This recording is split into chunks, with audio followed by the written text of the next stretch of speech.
Hi everybody, my name's Andy Nelson and I'm the People Engagement Officer for the Dynamic Dunescapes project here in beautiful Cornwall. I'm here today with John Cripps, who's the ranger here at Penhale Dunes. We're going to talk a bit about what John does in his job, how it links to the Dynamic Dunescapes project, and all sorts of stuff about him, the place, and hopefully that will give you a bit of a feel for what's going on here. I work for Cornwall Wildlife Trust as a Penhale Dunes Ranger, and I've been in post, I think, nearly 6 years, maybe 7. My job at Penhale is, you just have to sort of look behind to see what a special environment it is to work in. It's a real privilege to be involved in one of the largest sand dune systems in Cornwall.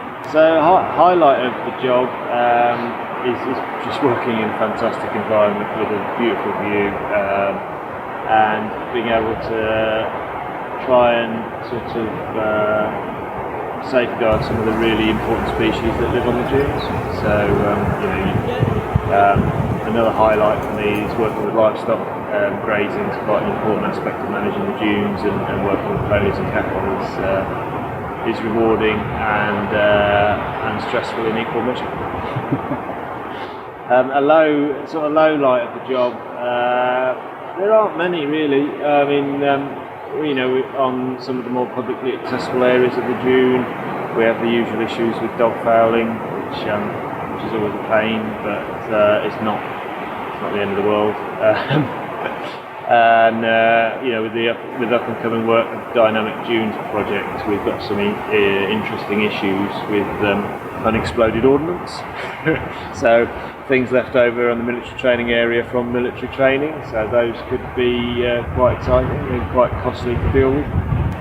I think some of the biggest positive impacts of my role on the dunes so far has been sort of maintaining and broadening the grazing across the site. So that's had a real impact on some of the sort of coastal headland areas, and we're really starting to see the effects of the continuity of grazing. So more of the short turf areas with really rich in wildflowers, and those areas just getting better and better year on year. Another positive of my role is being able to work with Perham Sands Holiday Park, and we've done some really good work with them, engaging with holiday makers and getting holiday makers out and about in the dunes a bit more, and so they're better able to understand the importance of the habitat on which they are holidaying. And with Dynamic Dunes, I'm starting to work a bit more with Perham Porth Golf Club, and that's been really positive. So Dynamic Dunescapes project for Penhale is going to enable us to do some really interesting management work and address some of the serious issues that face the habitat on the dunes. So we're going to be able to look at bare sand. So sand dunes need to be mobile in order to sort of stay healthy, if you like, and have those transitional habitats between open sand and more fixed sand dune.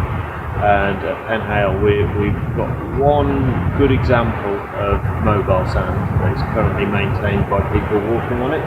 So footfall stops the vegetation completely growing over the sand and allows it to blow around a bit more, so positive erosion, if you like. It's also going to help us deal with invasive species. So the dunes have areas, quite dense areas of invasive shrubs like Cotoneaster, which is a low-growing shrub that spreads quite rapidly over the dunes, shading out all important wildflowers. So we'll be able to address that. So the work of the Dynamic Dunes project should hopefully achieve a better overall habitat on the dunes. So some of the work we're doing may look quite extreme,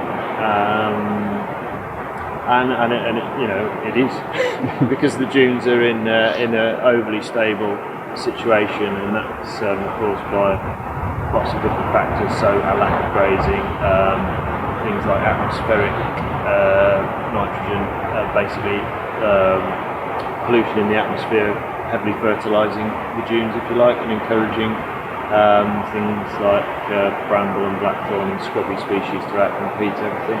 So to redress the balance, you need some fairly full-on equipment to remobilise and rejuvenate the dune. So that will be a digger,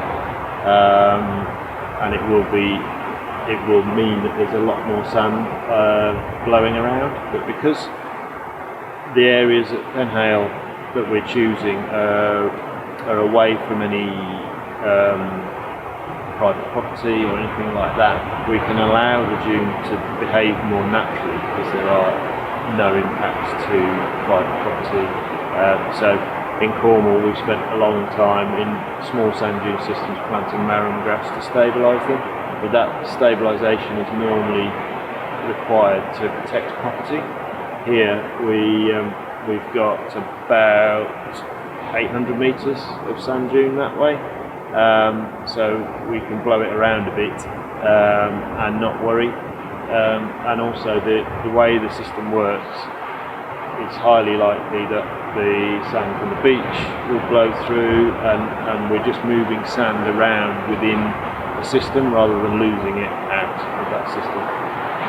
In the future, once things have gone a bit more sort of back to normal, it'd be great if people can help us with things like survey work across the dunes. So we're hoping to produce a phone app that will help us map species across the dunes.